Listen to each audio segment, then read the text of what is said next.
All right, folks, just wanted to make a really quick video about the projectile practice problems for this week. I'm just going to give you some really quick hints for reviewing, I guess, some of the equations and concepts that you potentially will need to answer these. So, of course, go through and watch the notes, the video examples that I did earlier on about the 2D motion, projectiles, and circular motion notes.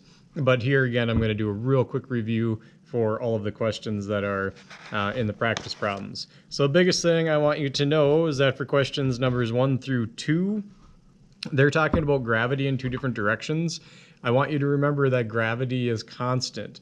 Gravity is always at negative 9.8. So when you drop something and it's going down, it's going to be accelerating at that 9.8 meters per second squared. So if you started something at 0 meters per second, every second that it falls, it's going to be going 9.8 meters per second faster.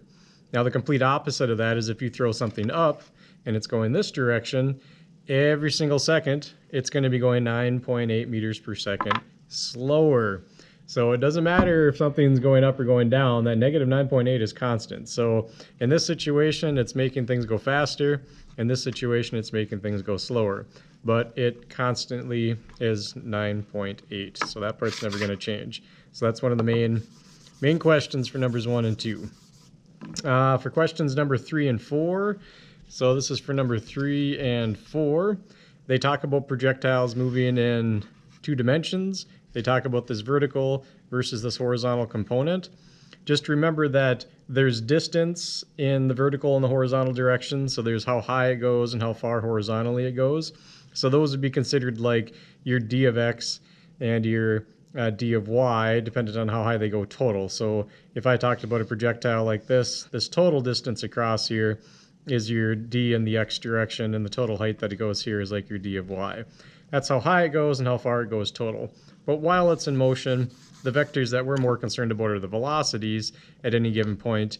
And of course, if you call each one of these a velocity, the horizontal one's x and the vertical one is y. So at every given point, you'll see that these vectors maybe do or do not change. On a projectile that's traveling up, you'll see that the y decreases as it gets towards, say, the peak, and increases as it gets a little bit further down. The v of x we typically look at as being consistent, but either way, it's the vertical versus horizontal, or v of x versus v of y. For numbers 5, 6, and 7, so number 5, 6, and 7, there's 2 main things I'm going to tell you. First, worry about finding the time that this object is in the air, the time of free fall, okay? This is the equation for the time of free fall. I believe in the first question there in number 5, it's only asking you for the time, but for question 6 and question 7, you have to find the time before you can find the distance or the range. So as long as you have the height in meters and you have g as 9.8, make sure you multiply, divide, and then at the end square root, and that'll give you your time in seconds. The second thing, where they're asking you to find the distance or your d of x, how far something went, if you know the velocity, this has to be the velocity in the x direction, and you multiply it by time, that'll tell you how far it goes. So most of these are pretty straightforward. It tells you something's driving off a cliff, and the horizontal velocity is, whatever. As long as you know the time from up here, you can plug it in, and life is good. For the next set of questions, these talk about circular motion or centripetal acceleration. So this is for number 8, 9, and 10.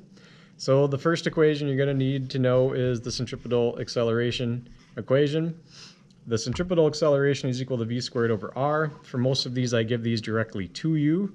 The force centripetal is mass times acceleration, just like anything else, except for the acceleration is this whole equation above, so you can substitute in that if you want. And remember that the inward seeking force on any turn, corner, something spinning around, this is the centripetal force.